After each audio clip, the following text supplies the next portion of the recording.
Well, good evening, ladies and gentlemen. My name is Brian Tripp. I am known as the Front Porch Conservative. Sometimes I go by an alias of the common man with common sense, sometimes known as the beau in the chapeau, sometimes known as the fine fella in the fedora. But tonight, I go by the handle your host for Chattin On The Porch.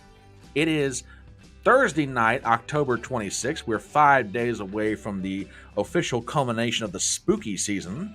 And we're here tonight with a fabulous guest, and a whole lot of fun is going to ensue. We are on YouTube, we are on Rumble, we are on Twitter. So please do me a favor. If you're popping in the room, just before you do, send out a tweet, send out a Gettr, send out a Truth Social, send out a whatever you've got out there, and tell your friends, hey, get your butts in here because you're about to be entertained with one of the most interesting conversations you're ever going to hear. So, we're going to let everybody start settling into the room. Like I said, we're on YouTube, we're on Rumble, we're on Twitter. We're glad you're here tonight. Again, my name is Brian Trippett. I am the Front Porch Conservative. So, we'll start dropping the volume on this wonderful intro music that we have, and we'll start talking to each other, and I'll tell you about my fabulous guest. The word eclectic is used to describe many situations and more particularly many individuals. But I think tonight, the guest that I am about to bring on truly is the living embodiment of that phrase, because not only are her occupational interests wide and varied, her personal interest inside of those things are wide and varied.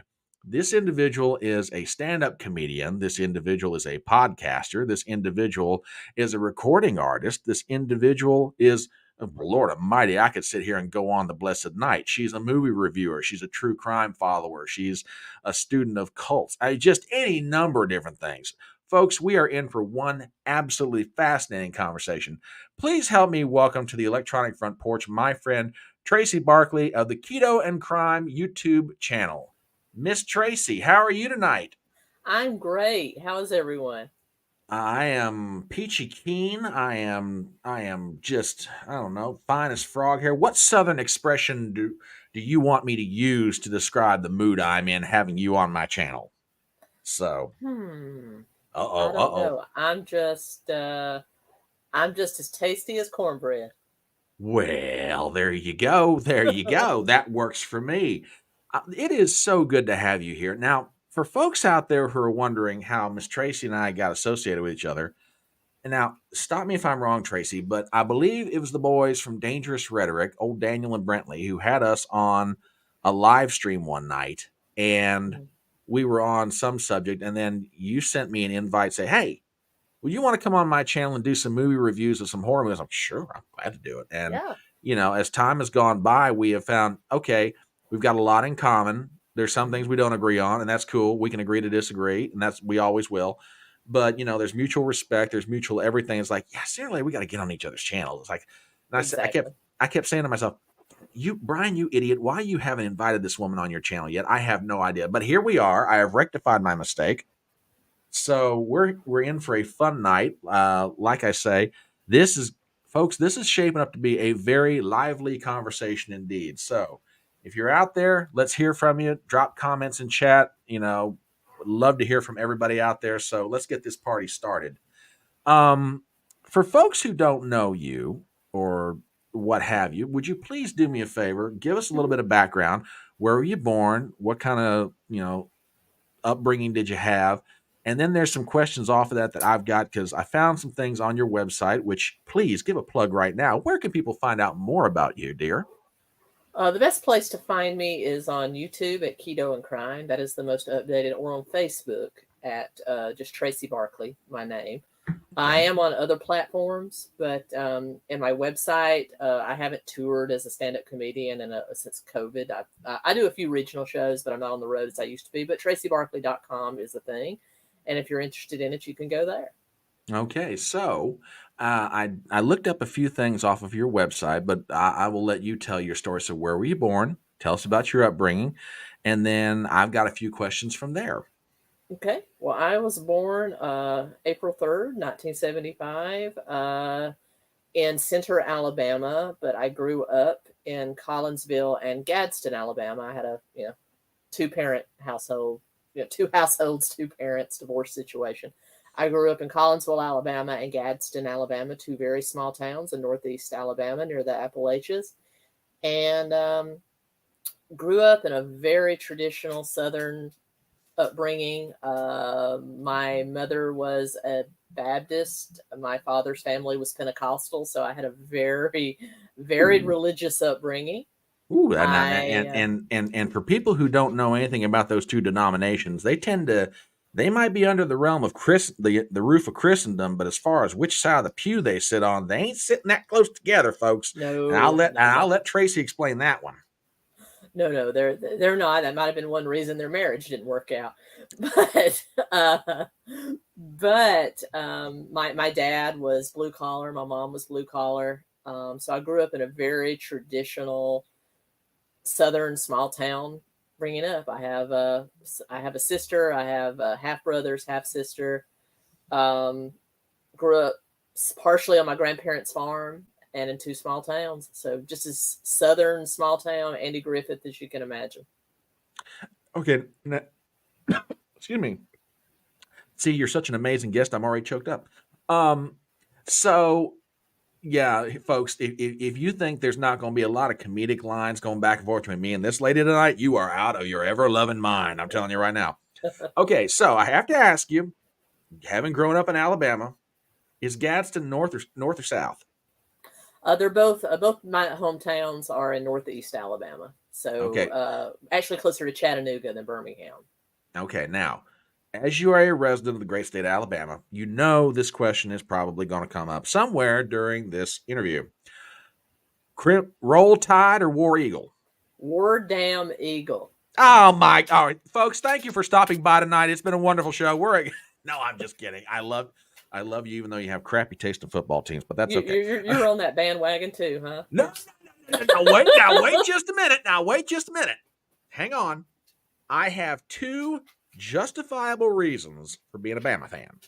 Okay. One is sports history. I love Bear Bryant. Okay. Was he a perfect man? Absolutely not. But any football. He was an asshole. Do what? I met him when I was a kid. He's an asshole. Okay, I have no doubt he was an asshole, but the man was a brilliant coach. Any coach that can lean up against the goalpost in the end zone, smoking a cigarette, and have a flask of Jack Daniels out of his suit coat pocket, that's definitely a different era of college coaching. So there's number one. My second reason is your current coach at Alabama, Nick Saban, is a native of my home state. He grew up in Fairmont, West Virginia, and I'm like, yeah, okay, he's a West Virginia guy. I can support Bama on the grounds that this is dudes representing my state. So okay, so no bandwagon to this, that and the fact that AJ McCarron's girlfriend was like Kathleen McPhee and extremely hot had nothing to do with my love of University of Alabama. I mean, good God, AJ, that's the quarterback you pick. My dad, even though my dad was a diehard Auburn fan, he was a Joe Willie Namath fan, and as a result, I am a New York Jets fan for simply the reason that was Joe Willie Namath's team, and I have followed them ever since. Even have a Vinny Testaverde jersey somewhere from his time with the Jets. Yeah, Namath, Stabler, Mean Joe Green. I've got one Bear Bryant story, but it's not necessarily direct to me. I had a very old friend of mine. She passed away now.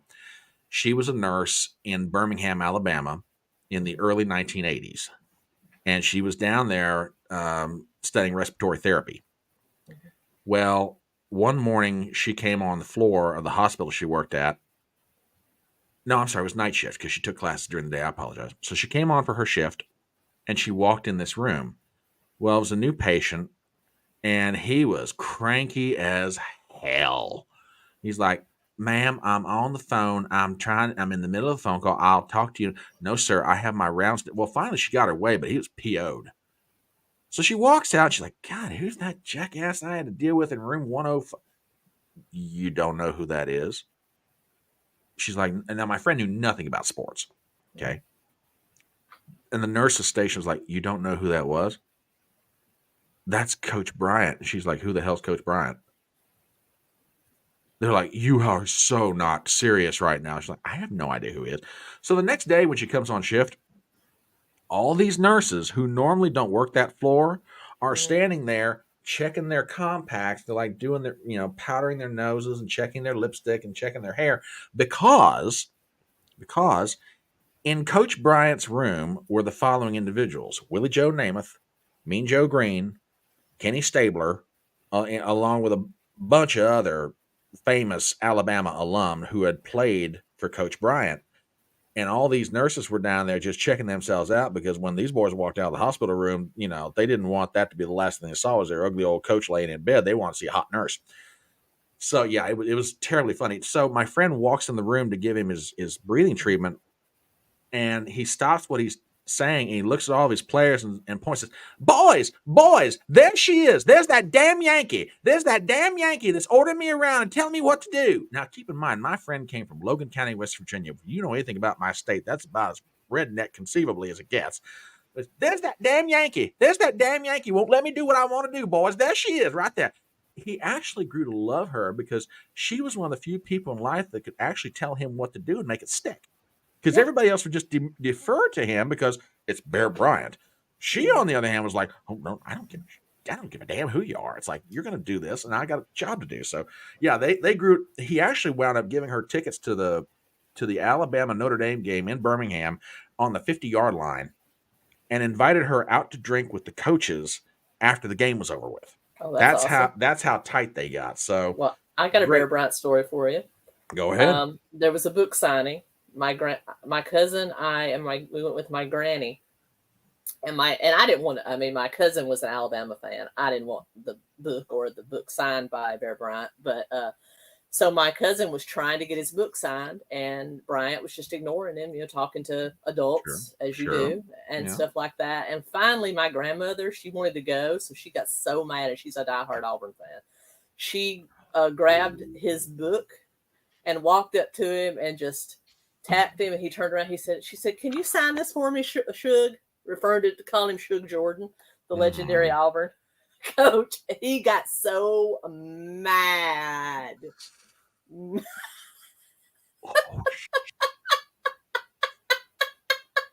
Red-faced.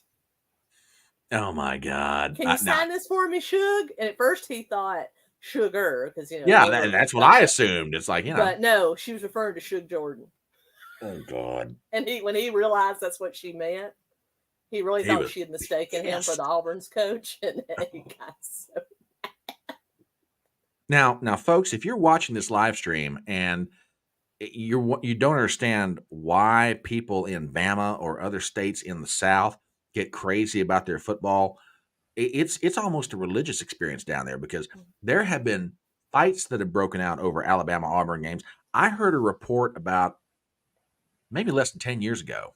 Mm-hmm. And this was the year that Auburn beat Bama on that weird last-minute kick to the end zone. The guy ran it back for a touchdown. That maniac that poisoned the Auburn trees. Yeah. Poison. Well, no, there's another story that goes with it. There was a party that was after the game, and these Alabama and Auburn fans were there. And this Bama fan turns to another Bama fan and says, "You know what? I'm really disappointed that Bama lost, but I can't really get too mad about it." The other guy pulled out a gun and shot him dead. I'm not kidding. I didn't hear that. Yeah. So for y'all that wonder why Southerners get crazy about football, we don't really know the why, but let me tell you something. Don't get on the wrong side of an argument with some people down in the South when it comes to their college football. Let me tell you now. Mm-hmm. Now, and we're already off on our first tangent. There you go. My sister, who is a Alabama fan, we would rearrange the furniture during the Iron Bowl. We would get so mad at each other and start shoving and throwing each other around. It was weird. Oh God. So let's talk about families and backgrounds. I read on your website, tracybarkley.com, that two of your very earliest influences in comedy were the Andy Griffith Show and Carol Burnett. Now, that's an interesting pairing. So what was it about those two that influenced your love of humor, your love of comedy, and in what ways did they sort of like, how do I say, seep into your act as the years went by? Well, the reason those two go together is because I don't know if you grew up in the South and maybe the Midwest in the 80s, early, late 70s, 80s to the 90s, you were familiar with Superstation TBS, Ted Turner's network. Yeah, buddy. Well, Andy Griffith and Carol Burnett would play in syndication on repeat from about 4 p.m. after I got home from school until about 7 when they started the evening movie. And I would just watch back to back Andy Griffith, back to back Carol Burnett, and just fell in love. Well, you have to love it. First of all, Andy Griffith looked just like my father. I mean, they could have been twins. And I just loved, he reminded me of my dad. So that was why I fell in love with him. And that show, Barney Fife, was one of my favorites. I mean, I just loved the down home humor. Because growing up in a small town, I could relate. And Carol Burnett was kind of like me, funny looking, just kind of funny looking, not super attractive, but she made you paid attention to her. And so I fell in love with her faces and the expressions, and she got me, because she had such a love of old classic Hollywood movies. I fell in love with old classic Hollywood movies because I saw her parodies of them, and I started looking for them. And when they would come on cable, I would watch them. And so that just sprawled out. And that's how, because both of them were storytellers. I mean, Carol Burnett was more improv comedy, whereas, Andy Griffith, when I discovered he actually did stand up, I bought some of his stand up cassettes, which is how you had to buy them back in the dark ages. Sure. And, his, and what it was football, that whole routine where he's talking about a redneck going to a football game for the first time and not knowing what it was. I love the way that he's told the story. And so my comedy today is not the short fling out punchline that you see. I'm a storyteller. Sure. I'm a storyteller. I tell a long, drawn out story with some funny bits here and there and just want to entertain the audience. Okay.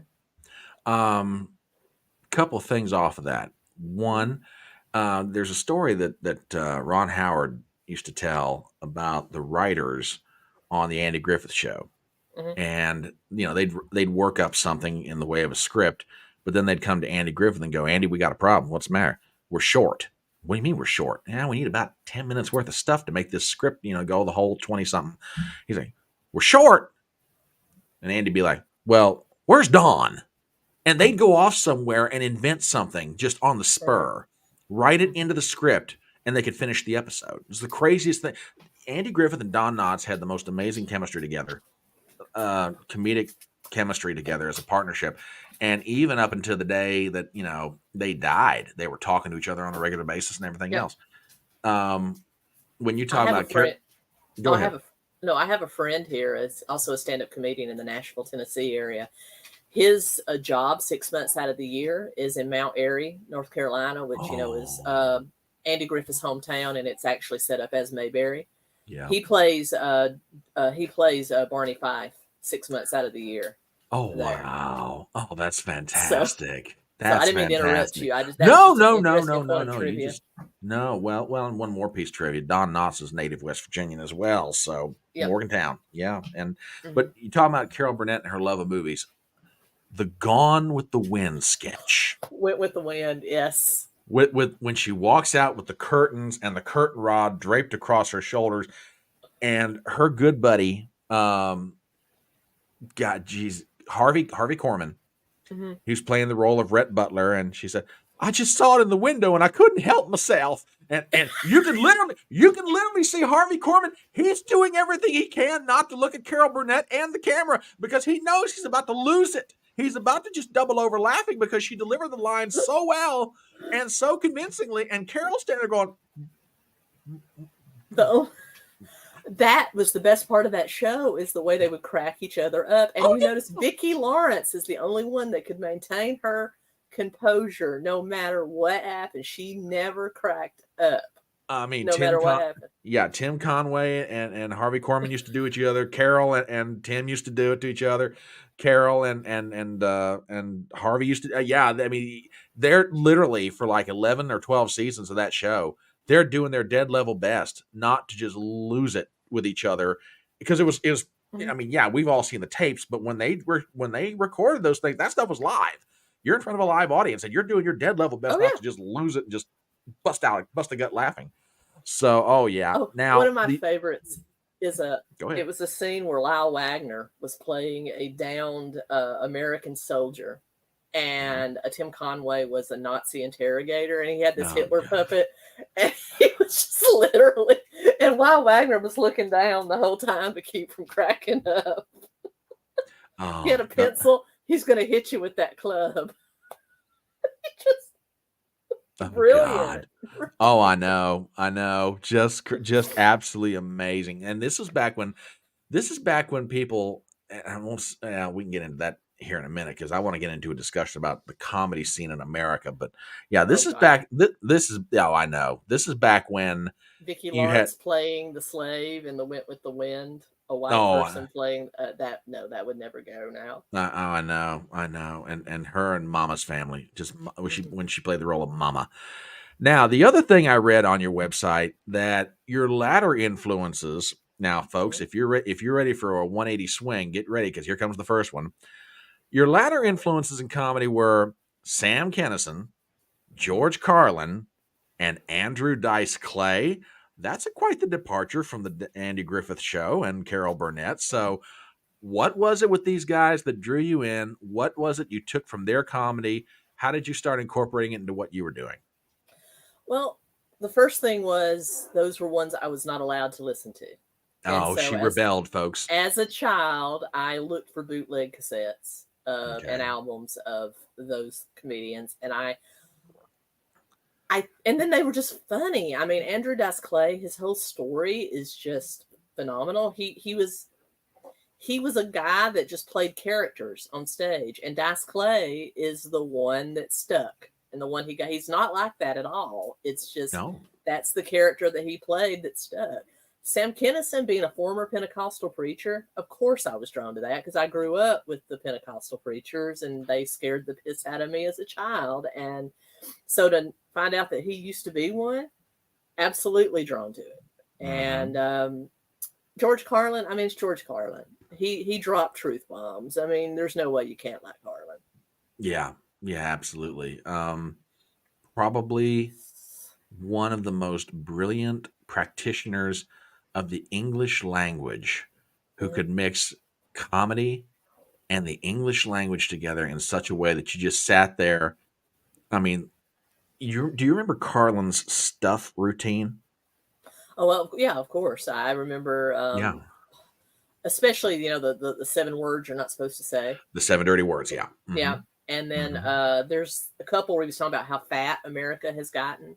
Yep. There's a couple where he talks about seeing people out and about. Yeah, there's a lot of his stuff I remember really well. And I Oh love yeah. other kinds of comedians too. Those are not the only ones. I'm a huge fan of Kathleen Madigan.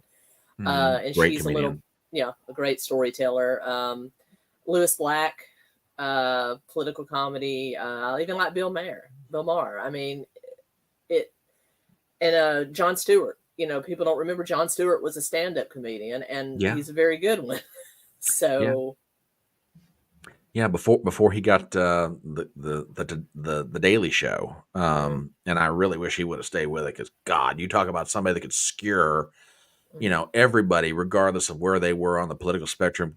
Jon Stewart's a master at it, Oh yeah, just a oh yeah, master. oh yeah.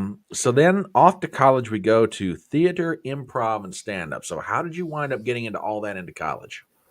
Well, I went to an all-girls Southern Baptist college. We had a theater group, so I got into that. And then the small town we were in actually had an improv group, and I got into that. And then I didn't actually start doing stand up until after I graduated college. I tried a couple of open mics, but I was really into the theater scene and improv. I was in several plays in college. I was in The Wiz. I was in Little Shop of Horrors. I was Seymour's understudy. It was all girls school, so it was all girls cast.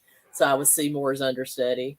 Um, so I was in A Christmas Carol. We did a musical version of A Christmas Carol. I was in that. I was in the the best Christmas pageant ever.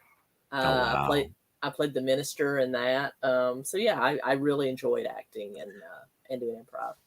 So what drew you into stand up? That I mean that because I mean it's always because I've talked with several people who wound up getting into comedy, and there are similar backgrounds because it's almost like y'all walk the same path, but ever so slightly different turns. But inevitably, you know, theater, improv, whatever leads them to stand up. So, and everybody's story of how they get to stand up is different. What in the end took you to stand up? Solo sport. Improv is a group sport, theater is a group sport, and trying to find a community theater or an improv group that sticks together and actually wants to work at it is hard. And stand up is solo. So you have no one to, it's only yourself that you have to depend on. So that's why I went that way. Okay. So where all have you toured? Where all have you performed? And when you and I spoke, you have an absolute love, and I'm probably not using the right expression, for dive bars when it comes to like doing your stand up. So tell everybody about that. The majority of I have been at some of the bigger clubs. Mhm. I have been at the Comedy Store in LA. I've done Zanies in Nashville and Chicago. I've been at the Comedy Store. I've been at the Comedy Zone. I've played some of the big boys, but the problem with that is that I'm grateful to get those spots. The reason the Okay. majority of my touring has always been independent theaters and dive bars or just any venue in a small town, they feel lucky to get me. And it's not because I'm so good. It's just because they small towns get neglected when it comes to live entertainment. And so if you find a bar willing to host a show for you, you'll meet the best people you've ever met in your life. And I just love it. And I have a friend, we tour. He's a comedian out of Chattanooga, Tennessee, by the name of Jerry Harvey. Look him up. He's phenomenal. He's a conservative gay. I'm a conservative gay. So we travel together doing our, Dangerous Gays tour, and we tour very small towns.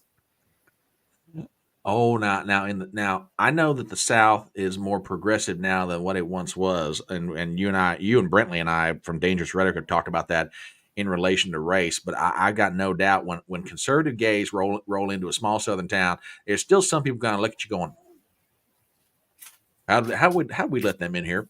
So which hopefully is not the case, but No, we've done some rooms like it was me.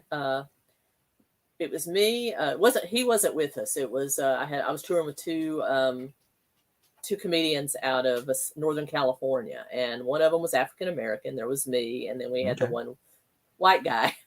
And so we went to this little dive bar outside of Columbus, Ohio, and rebel flags and everything all over the place. But as a Southerner, the two California dudes were kind of taken aback by that, but it doesn't mean what people think it means to Southerners. I there's rebel flags in my house, so that didn't really bother me. But my friend that was the African American comedian, and I'm only saying that because this joke wouldn't make sense otherwise. He looked at me and he said, "You and I ain't gonna make it out here alive." So, wow, the faith he had in the situation you guys were in. Let me tell you now. He said, "Are we in We're Ohio? not gonna make it out of here alive, man. What are we gonna do?" He says, "Are you sure we're in Ohio?" I'm like, "Yes." So not everything, I told him Ohio's still technically Appalachia. It's like Kentucky on steroids. So he had no idea. Yeah, it's probably a good way of putting it. I mean, most people don't realize that Appalachia stretches all the way from Bama all the way up to Maine. Yep. And it just, and people don't, I mean, and literally I know this because years ago I knew of a college professor who he was probably one of the best long distance runners in America. And he set the record for the Appalachian Trail. Wow. From Bama to Maine. Wow. And I'm not sure if he's still alive or not because, well, I mean, he probably is because he's probably healthier than every human being on this planet at this stage. But he set a record for it when I was in college, and I was like, wow. But what I find about small towns, no matter where you go, small towns, I've done small towns in the South, in the Midwest, in the far West, on the high plains, small towns, California. You don't know how, you want to talk about redneck? Get into the Central Valley in Northern California. You want to talk about redneck?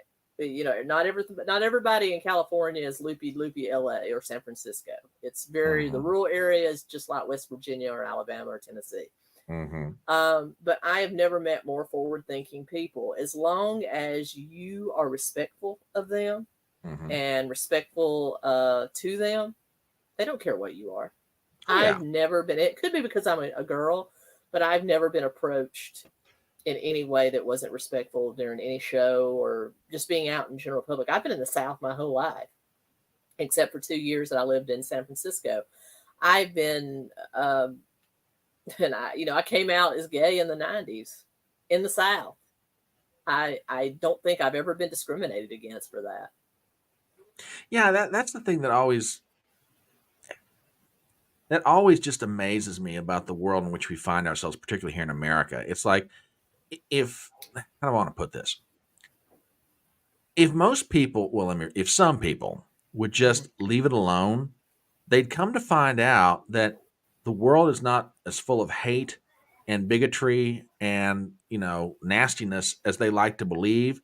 And the probability is they're probably stirring up more of it just by running their mouth, as opposed to just letting things settle and Mm-hmm. let people be and just watch what happens. Yeah. Now, don't get me wrong, point it out when it actually happens, but to go around either looking for it or stirring it when it's not even there just Mm-hmm. seems kind of like a waste of energy, and it's just making things worse than what it ought to be otherwise.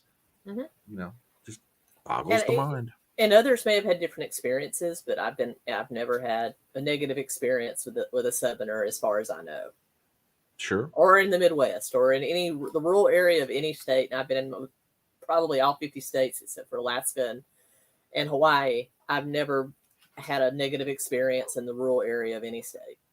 Cool. Very cool. So, folks, that is our first half an hour of the show, and we haven't even dived into everything else yet. So, but what if you happen to be stopping by? My name is Brian Trippett. I am the Front Porch Conservative. This is Tracy Barkley of Keto and Crime's YouTube channel. We're having just a good old fashioned conversation and a hell of a good time doing it, might I add. So, we're on YouTube, we're on Rumble, we're on Twitter. If you wouldn't mind, please do your poor little host a favor. Give me a sub if you're new to my channel. It wouldn't hurt my feelings in the slightest, and I'd love to have you as part of Fedora Nation. So let's shift gears just a little bit.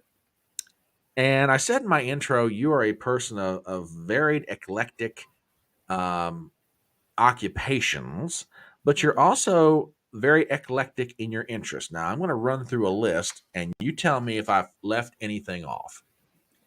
Sure. True crime, Mm-hmm. cults, diet lifestyle in general, history, politics. Have I left anything out? Other than cinema and horror movies, particularly horror Oh movies, my God. How could I that forget that? that's that's that's pretty much it. I don't cover all of that on my channel. If you get to my channel, my main focus is the true crime, both white collar and bloody, bloody murders, as well as history. Though the history I cover slants toward the darker side of history, just because Okay. I tend to be a bit more morbid. And I cover my own weight loss journey, going from almost 400 pounds down to where I am now. So I used to be keto, hence the name, but I'm not keto Hmm. anymore. But I haven't changed the name of the channel because I don't want to confuse people. So Understood. I've just left it alone. And your channel on YouTube is where exactly? If people are wanting to find your content, don't worry, we'll come back around to this again. But since you brought it up, let's just go ahead and give you the plug right now. It's a Keto and Crime, KETO ampersand crime, spelled with a K, KRIME. Okay. All right. Well, let's take each one of those because I've got some general questions I want to ask you. Let's start with true crime. Mhm. So, how did you get the bug for the subject? Because I mean, in this day and age, there's all kinds of stories about why people get hooked Mhm. on one thing or another. But in your case, why true crime, or why white collar crime, or why bloody crime, for lack of a better way of saying it?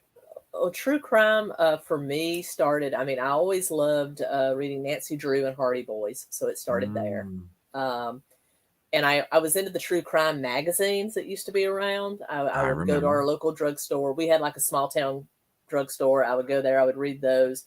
And then there was a famous murder case that occurred when I was very young, um, in the same county I lived in. It was Alvin and Judith Ann Neely.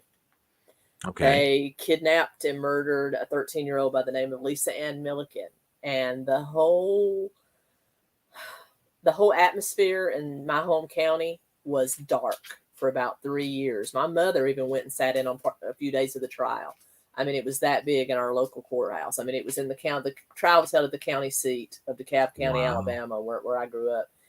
And I was so terrified of the Neelys were going to get me, that I started consuming everything about that case, newspapers, listening to anybody that was talking about it, I was listening to. And I just really started from there, just what makes these people tick, particularly murders and things like that. Now, white collar, who isn't interested in how scammers operate, because you can learn to protect yourself. So that's kind of my interest in the whole, most people concentrate on either one or the other. I like both. Okay. And then dark side of history, because I am kind of a morbid person. I wanted to be a mortician for a long time. I went to, the darker side of history, and cults is a part of that. So it's just fascinating. It all boils down to me wanting to understand the psychology that makes people tick.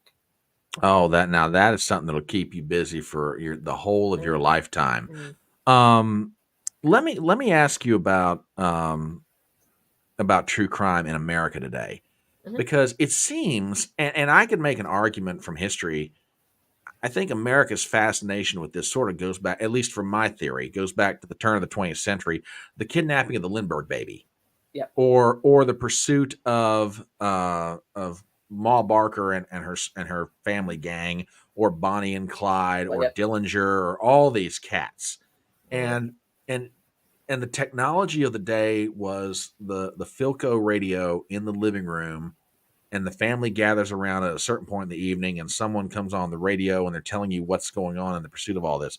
Why do you think it is that Americans have such a love and fascination for true crime stories? Because it's almost, I won't say it's an addiction for Americans, but for a lot of people, it's just like they just get so into it. I'm going to come off as sexist here. It's more of an addiction. Please be my guest. Go right ahead. More of an addiction for women than it is for men. Men tend to gravitate more towards the white collar part of it, and I can tell you that because of my channel analytics. When I do white collar crime, it's predominantly men that watch it, and vice versa when I do murders. It's kind of mixed on the dark history stuff. But women in general, and there have been actual studies done by universities as to why women are into that. And I think it's just titillating. It's just titillating wanting to find out what makes people tick, why, what are most of the true crime shows on television now? They're the docudramas, they're the Wives with Knives, the Snapped, the Crimes of Passion, that kind of thing. And those are all geared toward women. Every single one of them. It's just, I don't know why the female brain, because women in general are more interested in people and what in society and what makes people tick. Men are more into things, women are more into people. And I think that's why. I really do. And I think that's why men prefer white collar crime, because it's usually about things, not necessarily the person, but about how they did what they did. Whereas with women, it's more why they did what they did. Mm-hmm. The interest in Bernie Madoff versus name a murder that's currently going on right now. The Vallow trial. The Maury Vallow. Men don't really care about that, but they do care about why Bernie Madoff and how he was able to do what he did. Yep, exactly. Now, let me also ask you something else. I mentioned the Philco radio in the living room and the family gathers around. How do you think the technology, or maybe even the internet, has changed society's ability to either follow or participate, if I may use that word, participate in true crime stories? Well, they're definitely a lot easier. I mean, when it was just the Philco and the television and, AM, FM radio, and that's all we had. I mean, it was only, and before the 24-hour news cycle, especially, it was only, the most well-known stuff or stuff that happened in your area that you learned about. And now all you have to do is literally go online and type in man kills entire family with an axe, but he was left-handed, something asinine like that. And the internet will find a case that fits that exact criteria.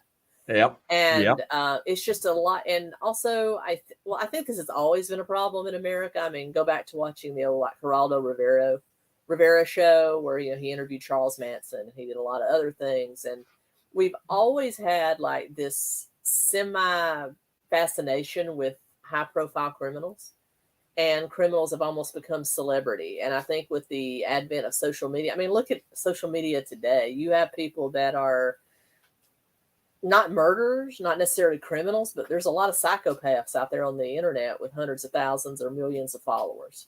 And I No, think not the truth. we're just drawn to these abstract personalities. Very, very true. I can't disagree with any bit of that. It's a fascinating time.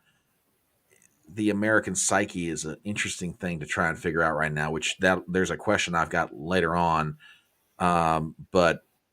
But yeah, we'll get to that. And you know what? She beat me to it, as my audience is prone to do.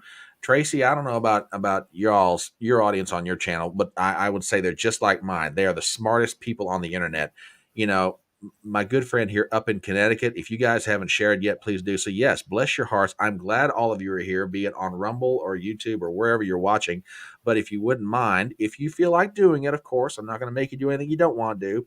But if you feel like doing it, send out a tweet, send out a Gettr, send out a Truth Social. Let your friends know this is probably going to be one of the more fun things they're ever going to watch on the internet tonight. So stop by, because I've got Tracy Barkley of Keto and Crime here.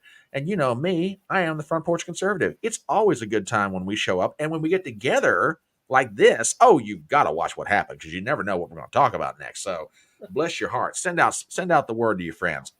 All right, so we touched on true crime. Let's touch on, as I move my papers around here, diet lifestyles. Mm-hmm. Okay. Um, you talked about your journey, and first of all, my compliments. I mean, to go from where you were to where you are now, and I'm not going to be so gauche to ask you. So, and you're under no obligation to tell me, by the way. But that is one hell of a drop. So, congratulations. So, I almost feel stupid asking the question, but since I started with the other one, what finally got you in this case? Let me rephrase it carefully. What finally got you to like, I got to do something about this. I've got to find a way to make this work. So where were you and where are you now, and how did you get there? I don't do moderation well.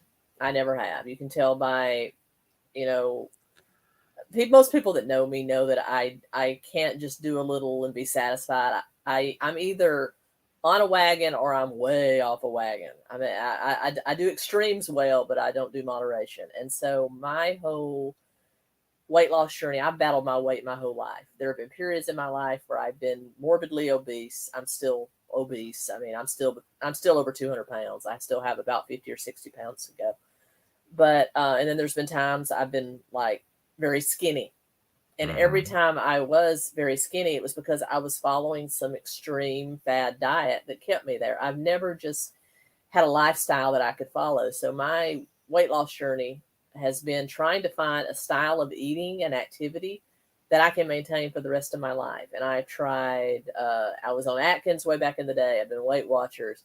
I've done just counting calories, but still eating all the processed junk and stuff like that as well. And then I did keto. I was even carnivore for a while. I was vegan and vegetarian. That was a very sad time in my life. But Oh yeah. I was vegetarian for 6 years. I was vegan for 3 years, and I was hungry the entire 9 years of that experiment. So But let me ask you a question. mhm. When the thought of a steak rolled through your brain in that period when you were going vegetarian and vegan, you somehow fought off temptation by what? Gnawing on the furniture? I mean, what if vegans and vegetarians do in a case like this? Because like the natural instinct, at least I would assume, would be I have incisor teeth. I want to tear something. Give me a piece of meat. So what do you do in a case like that? Well, I kind of got to the point that when I started dreaming about red meat, it was Oh time for crap. me. It was time for me to have some. So during that 9 years, were times I'd say about every other year that I would give in and eat a steak or a hamburger, and then I would get right back on that wagon because for me it was never ethical. A lot of vegans, especially vegans, do it for ethical reasons, and I respect that. And so they would never. But I wasn't. I used it as a way to kind of control my weight. I believe we are apex predators, and we are at the top of the food chain. I have no ethics about eating an animal. If it's between me and my family starving to death, and I have to kill one of my own dogs who I love, more than love, just like my own children, that would happen. I mean, I'm sorry, but it would. And you can hate me, and people can hate me for saying that, but it's true. If you're in that desperate situation, something's got to give.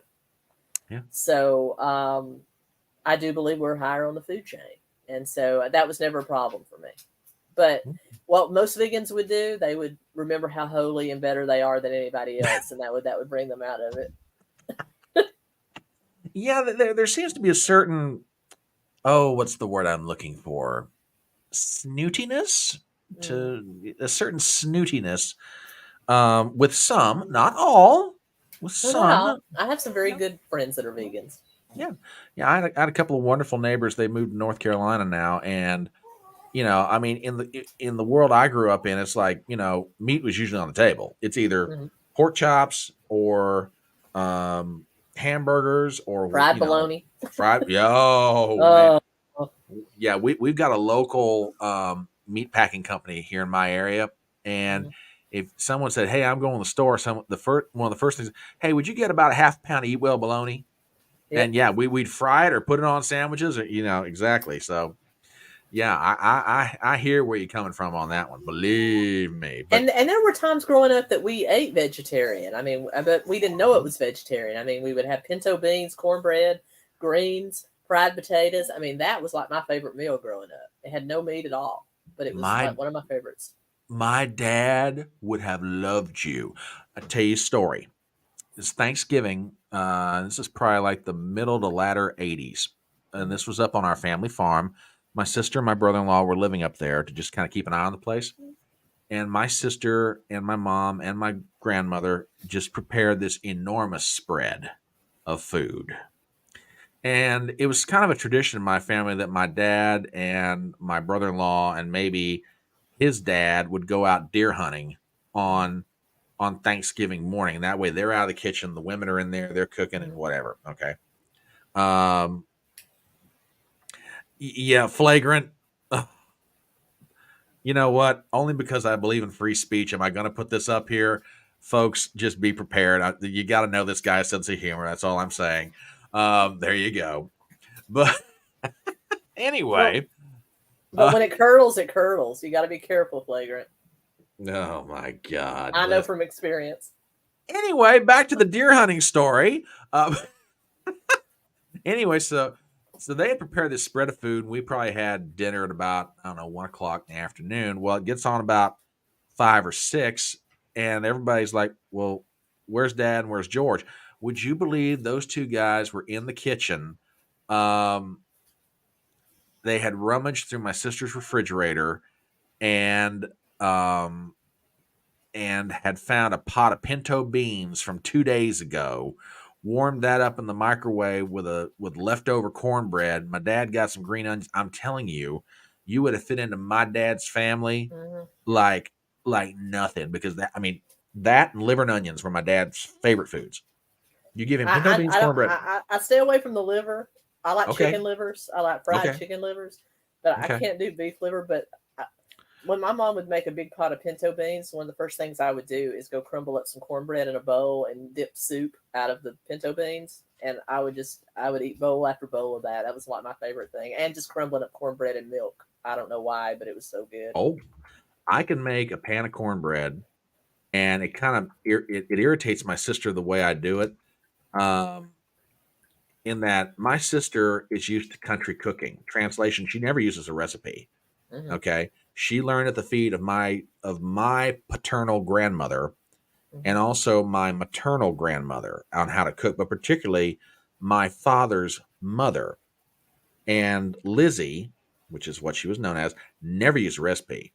Yeah. So when I first started to learn how to cook, I'd work with my sister and be like, okay, how much of this do you put in? She's like, I don't know. Like, what do you mean you don't know? What's the measurement? I don't know. I don't measure.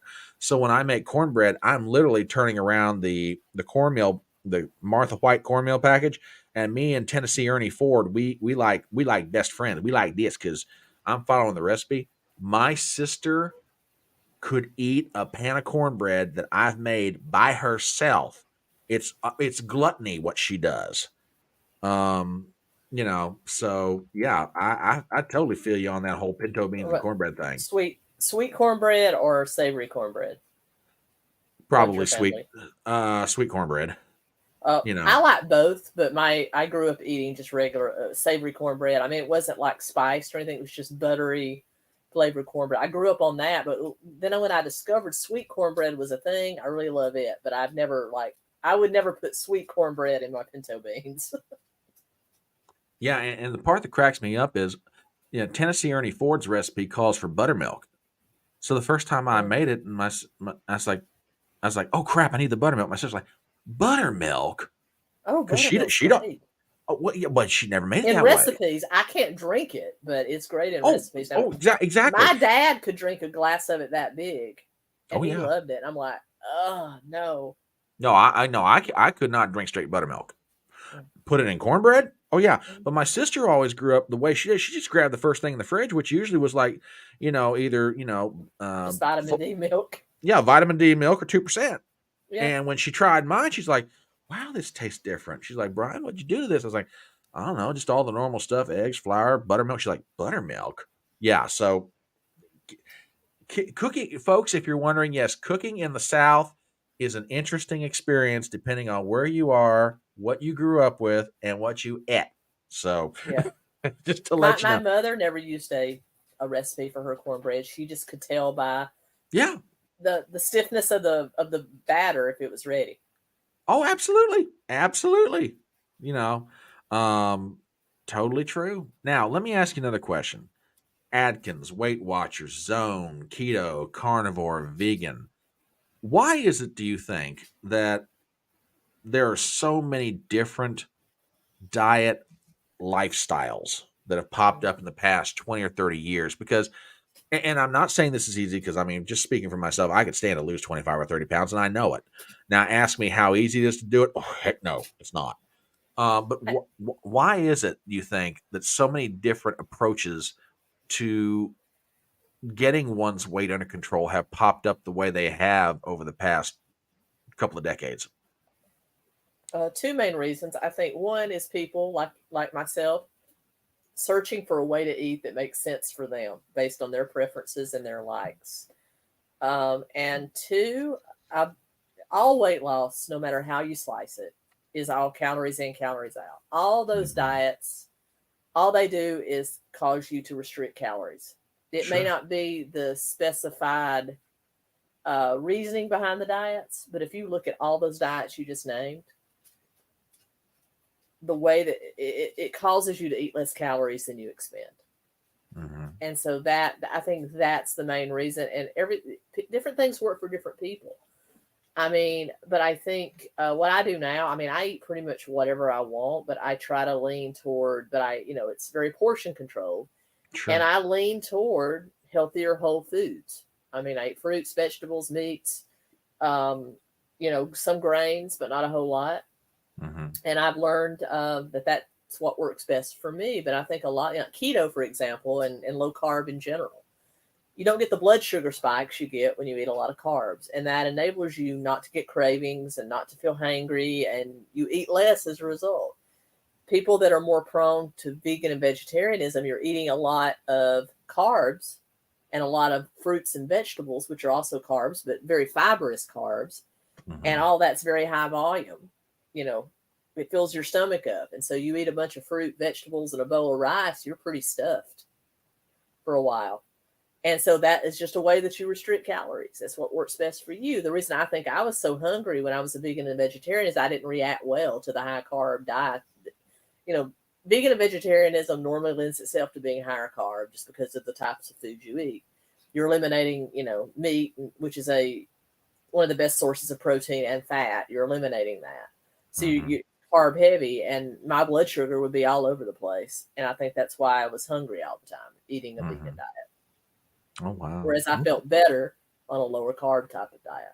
And even now, I tend to gravitate low carb. It's not by design, but when I like look at my Fitness Pal at the end of the night, I'm under 100 grams of carbs, you know, Wow. just because of the foods that I prefer to eat. I don't plan it that way, but it just kind of turns out that way. Oh yeah, yeah, and to me it's amazing because, and I don't know if it's I've noticed it because of certain influencers, but it's like if you look at the state of the average American's health now versus like let's say 25 years ago, or Mm-hmm. even 50 years ago, Mm-hmm. there's no way that the average American today could keep up with the ability to work and perform, regardless of what their occupation or social whatever is. There's no way that the average could keep up with someone from let's say 20, 25 years ago, because No, it's I mean, just it's a, and that to me is extraordinary. It's like, it's like two different races, two different species of people. I saw a picture from like a concert in 1979, and it looked like entirely different species of people. There was not one fat person in sight, not even a slightly overweight person in sight. Now you look at a photo of that concert today, and you would see a lot of overweight and obese people. yeah, yeah, But yet we're living longer than we ever did because of the advancements in technology and medicine. And I'm very grateful for that. But we also live a lot longer sicker. yeah, yeah, and it's just and I was just while we're sitting here thinking about it, I was thinking about um the French. The Mm-hmm. French drink more wine than anybody else. The They eat French more eat cheese. more. They eat more cheese. They drink more fatty food, or eat more fatty foods, and have the lowest And rates smoke. of And and smoke smoke. and smoke like freight trains, and have the lowest rate of cardiac problems of any nation on this planet. And Because I'm they're sitting here going, active. They're "Mhm, active. People yeah, in Europe in general are more active. I mean, think about it. Europe in itself, the United States is bigger than the entire continent of Europe. yeah, So a country, especially if you're in like some of the Nordic and Eastern European countries, going to a country is like going between two counties here in the hmm United States, and it's one state or two states. And hmm so they travel, they walk. Most European cities are walker friendly, bike friendly. They move a lot more. yep, Here in North America, we've gotten so used to driving our car to do everything. I mean, you know, the drive-through restaurant's a 20th century invention. hmm You know, absolutely." we can't even get our fat. I can't even get my fat ass out of a car to walk in and order the Big Mac. I just need to drive through a window and pick it up. Oh But you could, goodness, but you could say that is a symptom of our success, and that's a good thing. yeah. But we have to learn how to work around that a little bit. Yeah, I mean, my dad was a boy who grew up on a farm, and he grew up on eggs, bacon, sausage, biscuits, gravy, and my grandmother cooked in lard, not Mm-hmm. Crisco, lard. Okay. Well, all that's great when you're my dad in his, teens and 20s and 30s, and he's just working his butt off at Mm-hmm. either on the farm or doing, heavy labor running heavy Mm-hmm. construction equipment. But when you get in your 40s and 50s and you're still eating like that and smoking Camel unfiltered, that's going to catch up with you. And boy, it did. Yep. When I was a freshman in college is when he went in for a 5 bypass operation, and it was touch and go because we weren't sure, how it was going to turn out, because this is back in the days when that sort of thing was a very risky surgery. Yeah. You I know, mean, even though we are as a generation, I mean, as a country, we maintained a healthier weight better, but that doesn't account for the damage that certain foods were doing to us on the inside that we didn't know about, like what happened with your father and yeah, grandfather. yeah. Eating all that high fat, high fat and high sugar foods, does play havoc with the cardiovascular system, even though they kept their weight down because they were active. Oh, absolutely, absolutely. And it's amazing to me what it's like. I said, it amazes me, looking around now versus people from 25 or 30 years ago, and it's just the difference is extraordinary. So it's like you say, activity is the key, calorie control is the key as well. So but it is about 8:30 on Thursday evening. My name is Brian Trippett. I am the Front Porch Conservative. This is Tracy Barkley of the Keto and Crime channel. We are sitting around having ourselves a very good old time on YouTube, Rumble, and Twitter. So if you're out there watching this, whatever platform you're on, send out a tweet, send out a Gettr, send out a Truth Social, and tell your friends, stop on by, because this is a very interesting conversation. So in that vein, we're going to turn to one of your other interests, cults and religion. Okay. Now, okay, you grew up in a small southern town. One parent was a Baptist, the other one was Pentecostal. So I can understand the interest in religion. But how did that lead to an interest in cults? And for the sake of discussion, because everybody defines this just a little differently, you define cult as what? It is a organization or a grouping in which you have a charismatic leader that controls almost every aspect of their followers' lives. And that does not have to be religious. It's just a lot of cults tend to have a religious slant to them.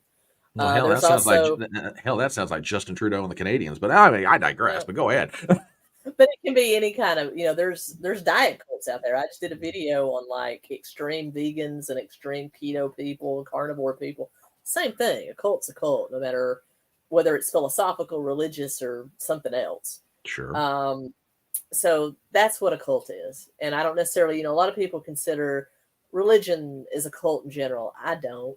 I mean, I was raised Pentecostal and Baptist. I turned away from both of those in college and became an Episcopalian. And I was Episcopalian for many, many years. And then I became, because I love the ceremony, I thought it was very beautiful. Sure.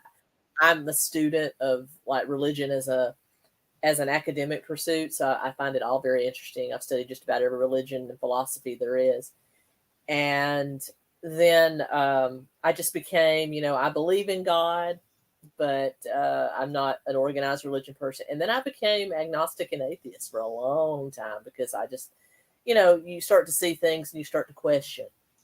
And now I've made full loop. I do believe in God now. I would consider myself a Christian, but not necessarily attached to any church in particular. Okay.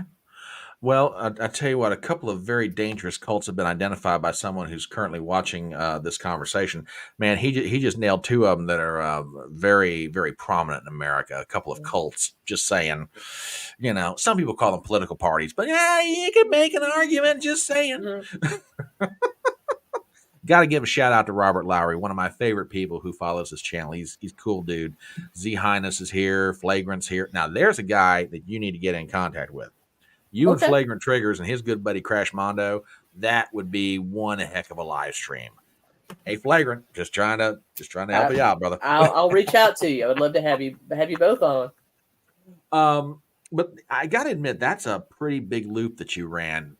Christian to, okay, Episcopalianism, then to Gnosticism, then to atheism, and then back around again to belief in God. That's going the full loop.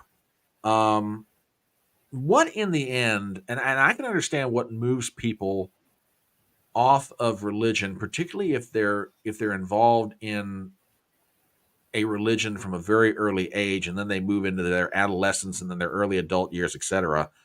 But what moves someone off of Gnosticism and atheism back to belief in God, if you don't mind my asking?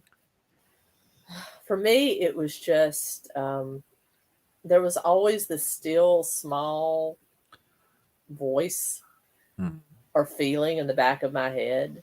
Okay. That was almost, I'm going to sound like a whack job, but almost like, you don't know what you think you know kind of thing. I'm still here. I still love you. I'm still here. Even though you've turned on me, I haven't turned on you kind of thing. And right. At first I thought I was just thinking about my dad a lot, which I did. And after he passed, and I would have dreams about my dad, and I don't usually remember my dreams. And in those dreams, he would tell me he wants to see me again. And so, wow, that was part of it. okay. And I just feel comfortable where I am. I'm not, Okay. and if I'm wrong, I'm wrong. but I don't believe that I am. I'd like to think there's something beyond just, a few years on this planet, then it's all over. Yeah. I found myself not knowing if there was a God, but more hoping there was. Yeah. Toward the end of it, I'm like, I hope there is something better out there than us. Well, for my part, I mean, I grew up in a Christian home, and very much, Christianity informs a lot of my thinking on a lot of different things. But I always found atheism to be a horrible position to have to defend intellectually. And I'll tell you why. I had a philosophy professor who, in his own words, could take atheism, and this is not directed at you per se. This is just Yeah. the position of atheism in general.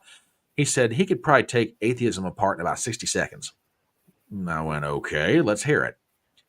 He said, all right, so a person's an atheist. Yeah, okay. Question for the atheist. Do you have complete and absolute knowledge of everything in the universe? Well, the atheist stands there and goes, well, I'm not so sure that I do. So the next question is, okay, is it possible then that God could exist beyond your realm of knowledge? The atheist has to say, well, it's possible. Anybody like, well, pretty much you're not an atheist anymore, but you have the possibility of being an agnostic, but atheism is kind of out for you.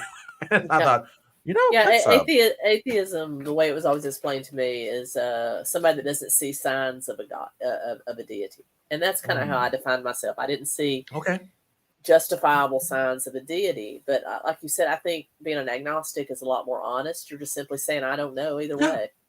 Yeah, I mean, that's fine, Yeah, I mean that's from an intellectual standpoint, agnosticism, you can make an argument to defend. It's like, well, God may exist, but I just don't know it. Okay, well, that's a whole other discussion. But let me go ahead. And I also did comedy on the atheist conference circuit, and that is a thing. This I gotta hear. Go ahead, Lauren. I want to hear this. Oh no! There's like a whole bunch of there's a con for everything, there's Crime Con, there's Comic Con, there's Atheist Con, there's all kinds of cons out there. Conferences, not cons, like somebody scamming you. But there was an atheist conference circuit, and I got to do stand up comedy at a lot of them, and I had a lot of great friends that are still atheists. But a lot of the well knowns in the atheist community, I found a lot of them to be pompous asses, and that kind of turned me off a little bit. I have one today. He's still a friend of mine, but he went to a friend's daughter's funeral over the weekend, and instead of just saying, I went and I wished my friends well, he was talking about how it turned into a sermon and all. I'm like, you're just using your friend's misery to point the finger back at yourself and say how intellectual I am. And it kind of pissed me off. And I'm like, why can't, and they often turn the corner. A lot of the atheists I know turn the corner to being actual anti-theists. They're against religion. I mean, I want separation of church and state. I don't want a theocracy. That's very dangerous, because who's controlling the theocracy? I'm not, and I believe, that should be kept separate. But it's like they want to destroy religion. And if you look at the state of our world today, a good injection of religious morals would do this country some good. That I'm going to get to that question here in a second, but we have a question from the audience, because the atheist con statement has brought up this. What exactly do atheist conference about? It's like, what when a bunch of atheists get together, what do they all talk about? Well, it depends on how honest they are. A good friend of mine, he's a former president of American Atheists, which is one of the first atheists. You've heard of them. Oh, yeah. His conferences and what he did, he's a true activist, and he's a wonderful human being. He's going to lecture me when he finds out I've turned back to God, but he's still just a wonderful human being. Sure. He he did it to keep church and state separate. Sure. To talk about, because you will see religion trickling its way into government, and and trickling its way into things it has no business in. And he was truly an activist to truly keep that divide. All other atheists that I've met, they congregate on their greatness. Mhm. Oh, and well, up in Connecticut, there's your answer. They're there to toot their own and horns. and well, I'm not going to get into that, but also sometimes the conferences were places for the world's largest swingers parties too. I never participated in any of that shit, but it happened. Well, alrighty then. There you go. All right. So there you go. Up in Connecticut, you've got your questions answered. Tooting their own horns and well, never mind. I'm going to shut up before that joke And goes right to swing, the gutter. baby, swing. Swing, baby, swing. There you go. I think often that behavior goes with not having a fear of God. I mean, to each their own. Do what you do. I don't care. I'm a very libertarian on that, on stuff like that. But there's a certain dip in morality, and I think there's a certain dip in morality that allows that type of behavior to happen. Yeah. Which kind of gets to my next question on the subject of cults, religion, and American life in general. I think it goes without saying. It doesn't matter if you're talking about the Gallup survey or if you're talking about just life in general in the United States. There's a certain amount of decline in religiosity, if I may use that term. I don't think it's can be denied that the Christian influence in America has been there for almost 200 years and still exists in some vestiges. But as far as like daily religious activity of the average American, you can make an argument it's in decline. What do you think is the cause for that?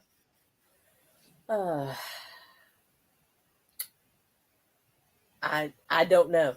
I think the Okay. atheist movement has a lot to do with it. Okay. People, I think multiculturalism, as good as multiculturalism can be, in a lot of ways, you're not just dealing with, 90% of the American population being Christian anymore. We've evolved past that, and instead of assimilating into our culture, it's become a tossed salad, not a melting pot. And you see all these religions. Who's right? Who's right? And then that makes you wonder. Okay, well then, if you can't figure out who's right, is there even a God? And I think it's that kind of thinking, and that's not necessarily a bad way to think. You need to consider other things. I'm of the opinion that all those roads lead to the same place. That perhaps all gods, whether it's, well, God as we know it in the Judeo-Christian tradition, Allah from the Islamic tradition, and Jehovah from the strictly Jewish. The Bible, our own Bible, straight out says that's the same God. It straight out says that. People argue with me. I'm like, no, it's the same deity. So I think even when you throw in, all the Hindu gods and all that, I think maybe it's God trying to talk to people in their own cultural setting. That maybe it all leads to the same place. Yeah. And there's another side of that coin, which, okay, religiosity in America is down, but I mean, even in the absence of a definable, prominent religion, there's still Americans and America's search for the divine. In other words, we're trying to find something greater and higher than ourselves. And I don't think I'm on shaky ground with that, because, it's like you said, and we in a different subject, there must be more to this life than this. So on the other side of that coin, while there's not a prominent religion or maybe a common expression thereof, where do you think Americans are, or the country in general is, in its search for the divine? If I may use that word, something higher and nobler than self. I mean, are Americans and America actually pursuing it? If they are, where is it taking them? Or are cults kind of filling the void where Christianity or another major religion would have, held sway at one time? You absolutely hit the nail on the head. People are still looking for, we all have that God-shaped hole. And if you can't fill it with the deity, you're going to fill it with something else. And I think that's why you see things like celebrity worship, identity worship. That's the big thing right now. You know, I'm Yeah. this, I'm that. I'm Scottish, Irish, Puerto Rican, trans, lesbian, hooker. You know, that kind of thing. The cult of hooker? That kind of thing. It's celebrity worship. It's political worship. It's identity worship. It's sexuality worship. It's hedonism. You know, just mine, and all of that has taken the place of a deity. And I'm so agree with and that. I agree with what Flagrant is saying right now, that the breakdown of traditional religion has led to a breakdown in community, and it's definitely led to a breakdown in the family. Oh, absolutely. Absolutely. I'll agree with that. Absolutely. Yeah, it's amazing to me because it's like, if you the cult of individuality, the cult of whatever. I mean, if there's one major cult that you say, you know, this is the one that America's on right now, which of that group, which one would you say it would be? I think it's the cult of identity, and Everybody's trying to find where they are, or what they are, or what they belong to, or what they think they are. And yeah. This is going to come somewhat controversial, and I'm just going to say No, it. you say something controversial. I could never imagine that sort of thing. I had a discussion with a friend about the role of the feminist movement in a lot of what we're having. Now, I'm an old school feminist. Equal rights, the ability to make a decision about whether I want to stay at home and raise a family or have a career or do both, if that's possible. I believe that in that choice wholeheartedly, but I think the feminist movement went a little too far, and that has led to a breakdown in the family and a breakdown in community.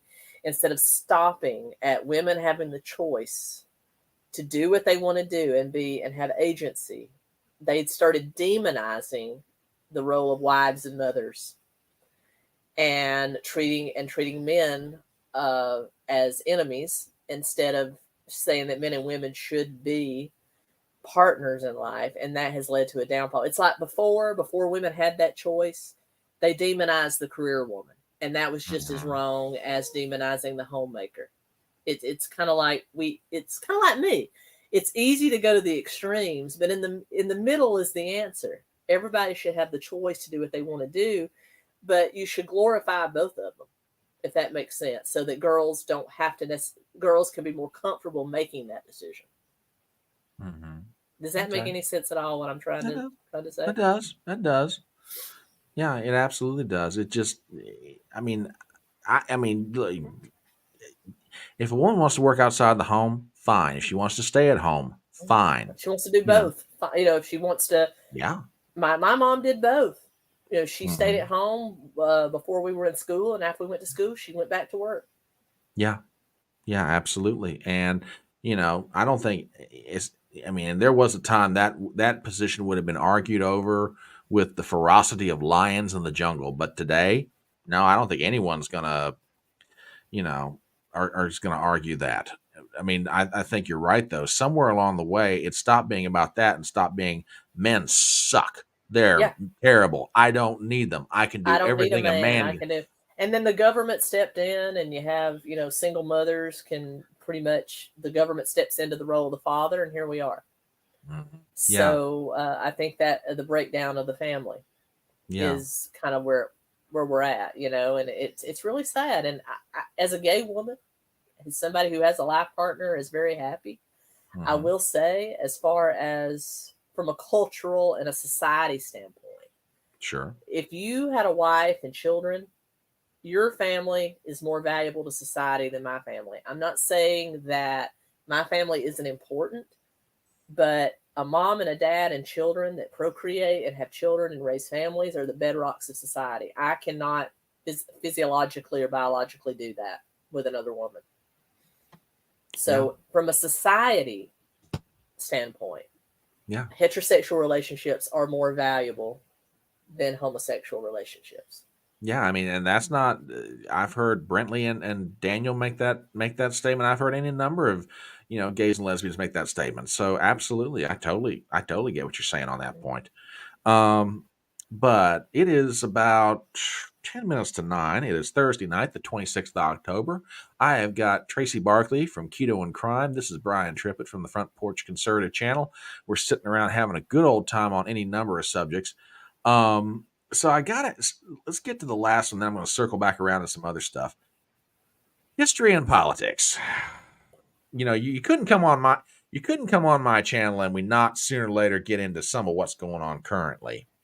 So, but let's lay the politics aside till the end and just get down to history.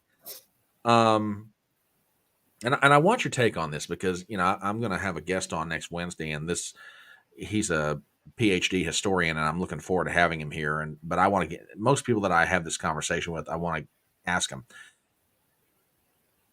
I've always heard, this is the most important election of our lifetime, and every time I hear that, I turn to the radio or the TV and go, "Shut up, Sean Hannity, you twerp."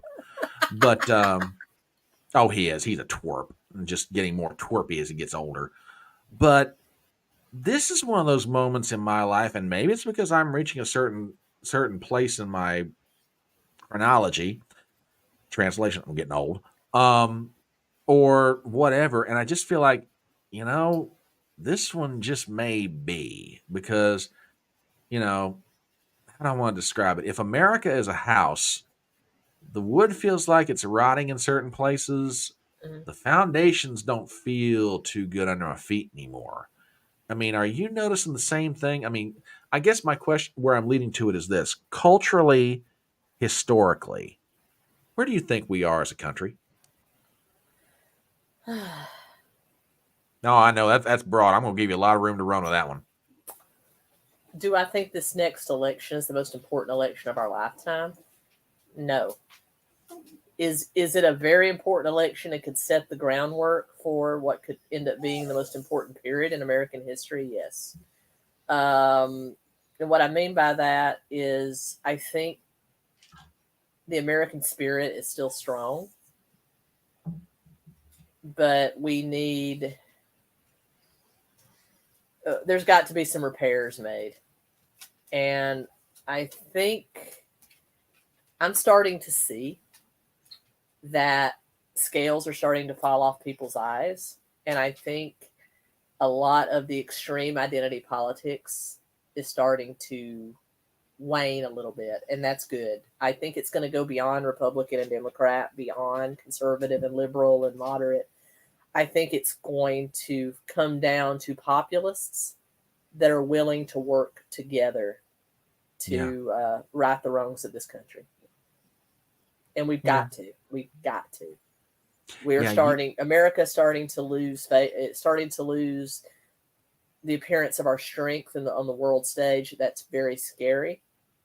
There has been significant threats to the U.S. dollar, though I think those are still 50, 100 years away before anything will ever replace the United States dollar. And I think, we're slowly being prodded into getting into conflicts on multiple sides, and that's not good. So we have to pick our battles very carefully. But we've got to start to reach... And I think now, especially with what's going on in the Middle East, I think a lot of masks are starting to slip. And I think people are seeing the hate that has always been simmering just under the surface, and they're starting to realize this isn't good. This isn't good. And I think you're going to see a very shocking outcome at the next election. I really do. I think you're going to see people voting ways that you would never have thought they would have voted before. At least that's my hope. I can agree with you on that. A couple of points. I think you're right. The old dynamics of Democrats, Republicans, liberals, conservatives, and we've talked about this on different channels, it just doesn't work anymore. It doesn't make sense anymore. I agree with you about populists. I mean, I've heard you make the statement on more than one occasion to me, given where you are in your set of beliefs, you never thought you'd be standing side by side with evangelical conservatives for the preservation of the country, and yet you're shoulder to shoulder with people, that if you'd asked 15 years ago, hey, do you think you'd be working with this person or this group? And you'd be like, oh, hell no, I would never have a thing to do with them. No. But it's gotten to the point that people on all sides are realizing if we don't do something, we're going to lose the country. Mm. And people, oh, you're just being overly dramatic. Look around you. The dollar's going in the tank. You can't buy what you once did. We're being prodded into wars on 3 different sides, and you got a southern border that's wide open like a sieve, and it's like, are the adults in charge anymore? And more to the point, do we have any adults in charge anymore? I mean, our current president, you and I had this conversation. I, for the life of me, don't think Biden hates this country. I think he loves this country. I do, but I think he's not all there, and he's letting people that may not love this country control what he does. Yeah, And it's scary. yeah, and it could very well be the case. I mean, but to go back to something else you said, that scales are coming off people's eyes. I think about that particularly with the American Jewish community and the Democratic Party, because, Joe Biden and, the current occupant of the White House, Joe Biden, is out there, standing strongly with Israel, and you can kind of understand why. I mean, regardless of which side of that debate you happen to be on, when kids are at a rave and you have people paragliding in, murdering, killing, shooting, raping, pillaging, and plundering to the tune of 1,400 citizens of the nation of Israel are killed, with thousands more injured. You kind of understand why Israel's allies stand up and says, "Hey, this is wrong, and we stand with Israel." Well, inside his own party, Biden's just catching all kinds of hell, and the American Jewish community is looking at the Democratic Party and going, "Hey guys, I thought we all used to be on the same side here," and and up in Connecticut breaks up. Yeah, that rave that was on the Israeli Gaza border was for peace. Yeah, they were just trying to have a celebration for peace, and then they're getting slaughtered. And you've got Jewish Americans who've been staunchly Democrat for years, and they're realizing, what the hell happened? I know. You got. I mean, I won't pull punks. I'm 100% pro-Israel. I'm 100% pro-Israel. I'm not saying that Israel has been an angel. True. But, and I'm sure they have done terrible things to normal Palestinians. But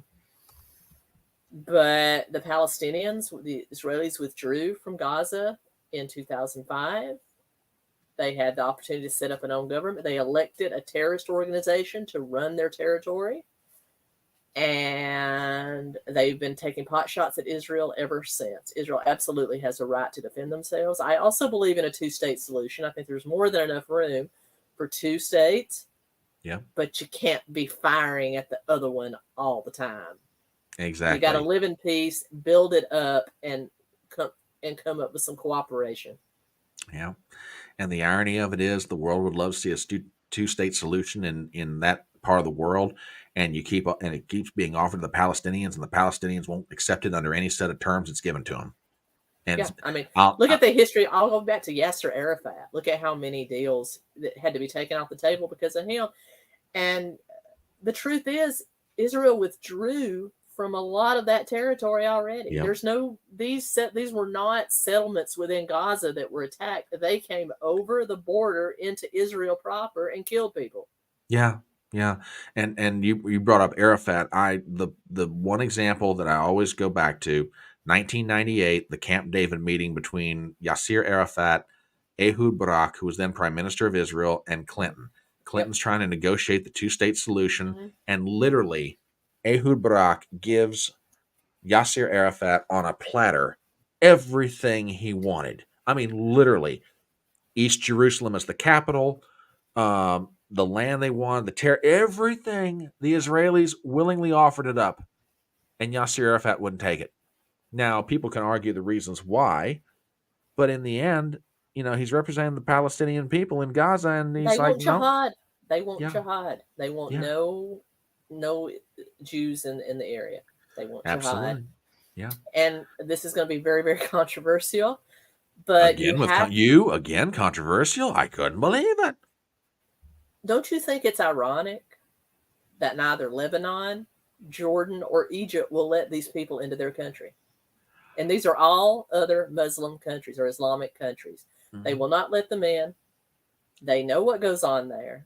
And does a non-Hamas Palestinian exist? That is the question that we have to ask each other. And I'm sick of tiptoeing around it. Does a non-Hamas Hamas Palestinian in Gaza actually exist? That's a great question, because that's a great question because, and a lot of people forget, the Palestinians came out of Jordan. Why did they come out of Jordan? The Jordanians kicked them out years ago. They wouldn't have them. I mean, when this thing started 3 weeks ago, people were like, well, the Egyptians could let them cross the border to, while the Israel and the Egyptians were like, well, hell no, we ain't open up our border. We're not about to do it. And I'm like, oh my gosh, when it's so bad, the Egyptians won't even open up a sliver of their border with Israel and Gaza to let the Palestinians, for humanitarian reasons, cross over. Like, hell no, we ain't doing it. Well, and up in Connecticut has an interesting point. I do know that Lebanon has refugee camps and has had refugee camps for a long time, but they also have, was it Hezbollah, the other terrorist organization? Hezbollah, yeah. Hezbollah. But so I consider Lebanon another terrorist regime.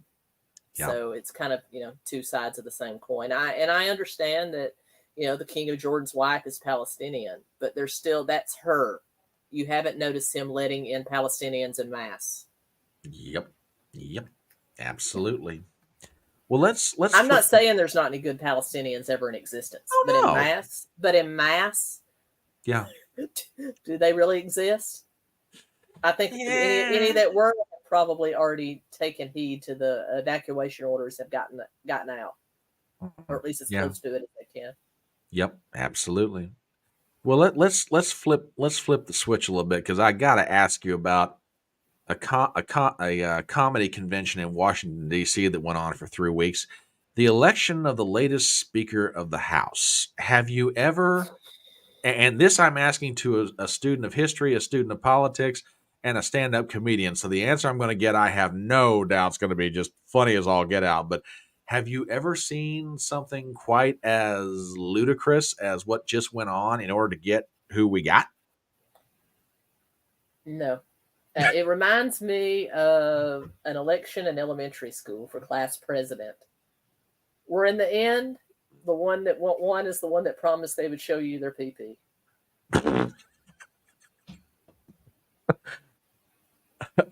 Oh, God. Normally I'm not left speechless, but folks, I think she just did. Oh, my God. I was so hoping that Jordan would find a way to get in there. And there's without totally deep diving into that end of the pool, there's a lot that went on behind the scenes that people don't realize. And here's my free plug for myself. I just did a video about this yesterday. Go check it out. But hey, I'm learning how to grift, and I'm learning how to do this. So, gotta slip it in where I can.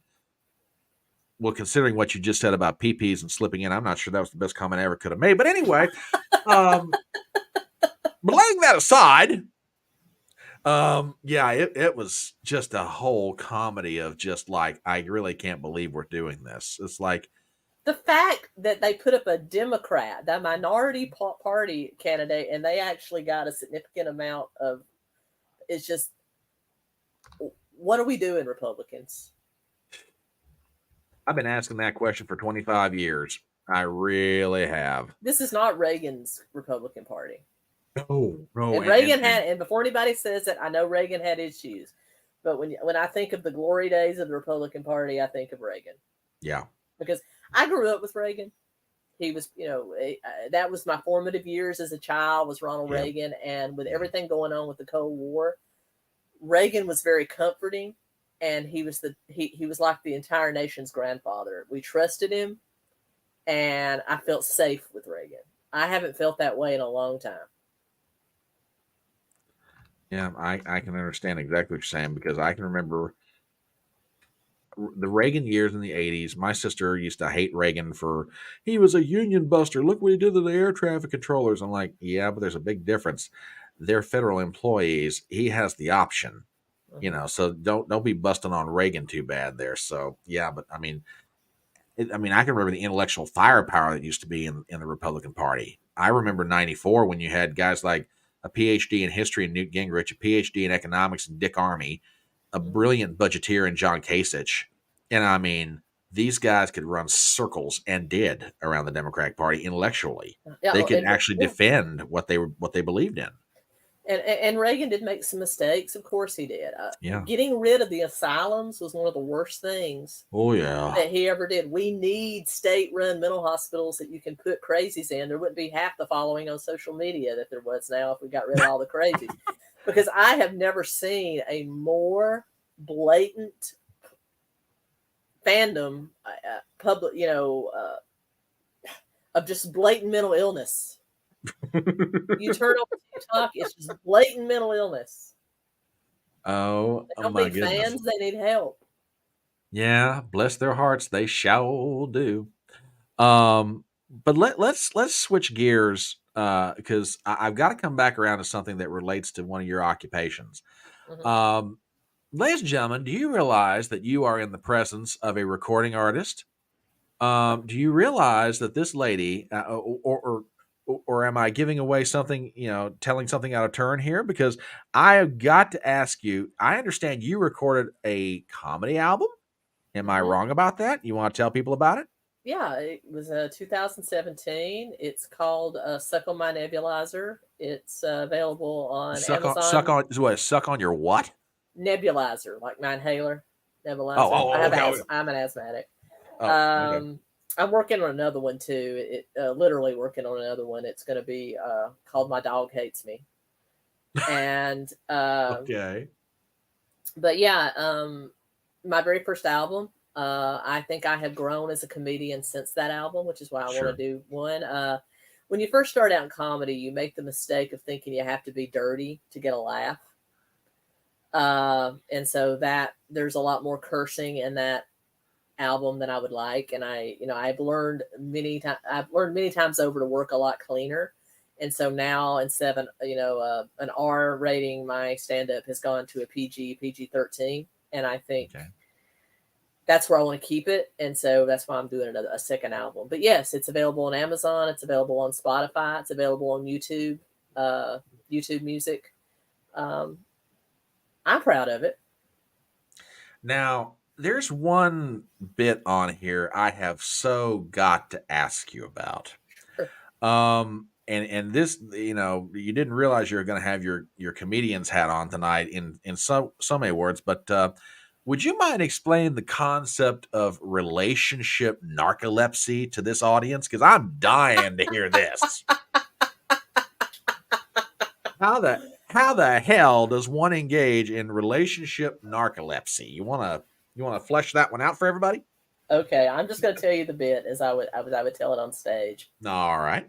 So basically, the bit revolves around a time where I was so tired, How uh, tired were you? so tired that I fell asleep during the intimate act. Lord And Almighty. my smart ass ways, I told my wife, I'm so sorry, sweetie. I think I have sexual narcolepsy. And then the follow up is that she slapped me, called me an asshole, and told me she had sexual Tourette's.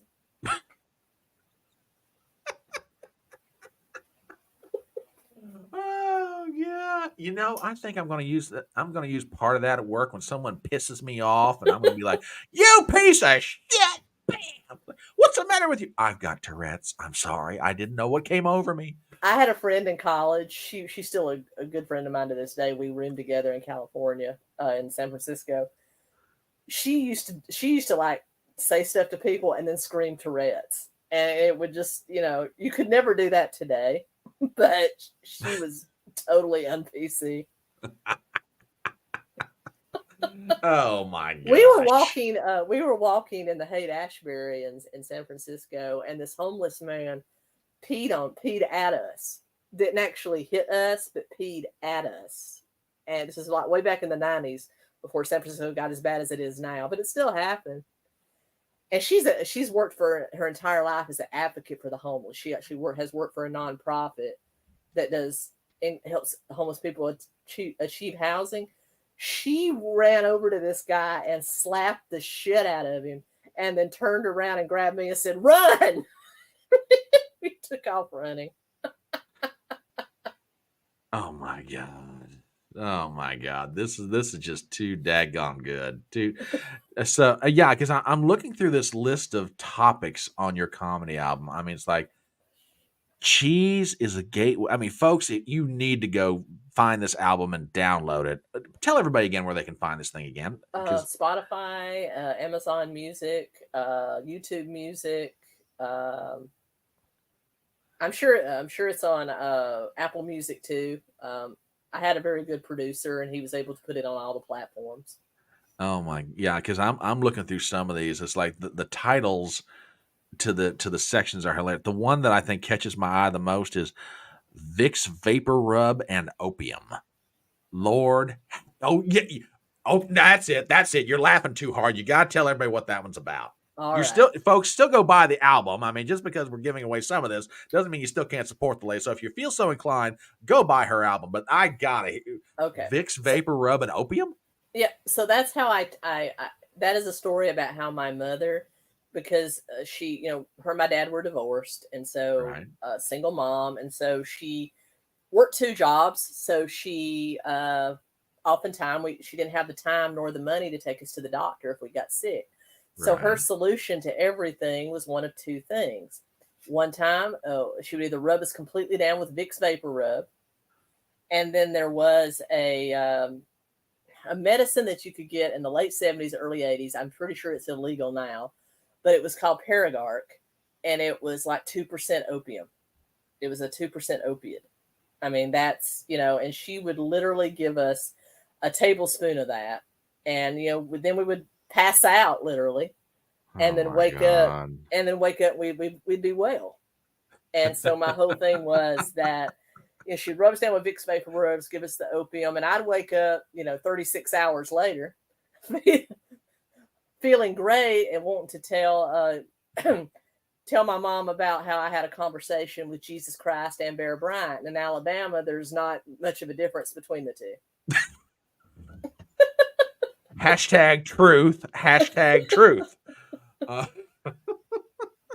oh God. Yeah, folks, if you have not seen this album or heard about this album, go find it, because I'm telling you, I'm looking through these titles. You will crack up just reading the titles, let alone hearing this stuff. So, Tracy, this has been an absolute joy and a pleasure. And are you going to get back out on the road again? I know you'd mentioned very early on in our discussions that you haven't been doing much stand up, but are you going to get back out on the road? Because honestly, honey, you are too damn funny not to be on stage somewhere making people laugh and giving them a chance to smile, because Lord knows everybody could use it these days. Are you I getting back am. on the road? I will be, yes. Okay, cool, cool. Um, yeah, we have. This has been an absolute Catch joy. me in a So, hole in the wall near you, because that's usually where I'll turn up, is very small towns. God, I love it. So, as we start to wrap this up, please tell everybody where they can find you, be it on YouTube or on Twitter or wherever on social media. Where can they find your stuff? Where can they follow you? What can they do to support your efforts? YouTube, Keto and Crime, spelled with a K. I'm also on Rumble, Odyssey, same, Keto and Crime. You can find me on Twitter, Keto and Crime on YouTube. And Facebook, just as my name, Tracy Barkley. Yeah, those are the best places to support me. Okay. And And up in Connecticut, I'll be appearing on my YouTube channel next. But as soon as I have more shows, I'll let everybody know. yeah, because we Thank you for asking, though. yeah, the Southern comedian, I won't say is a dying breed, but is a Southern comedian needs to be out in America right now, because Southern humor is a unique animal. It Mm-hmm. truly is. There's New York City comedy, there's LA comedy, and then there's Southern comedy. And unless you've heard Southern comedy, if you will not understand what it is, but once you have heard it, you will absolutely come away going, "Oh, this is so funny. Where's the next one? I got to find another one to listen to just like this one. This is too good." So hang on for a second, Tracy. We'll say some proper goodbyes. Folks, thank you for stopping by for this session of Chatting on the Porch. I'm going to be back this Saturday morning with Front Porch Brunch, and boy, are we going to have a whole lot of news items to talk about. But next Wednesday, November 1st, we're going to have another session of Chatting on the Porch where my guest will be Dr. Larry Swikert, historian and political commentator. And if you're not familiar with his stuff, check him out. I've got all of Tracy's links in the description of this live stream tonight. Thank you so much for stopping by. Ladies and gentlemen, remember the words of that great American philosopher Tom T. Hall when he said, "It's faster horses, younger lovers, older whiskey, and more money." We'll see you next time.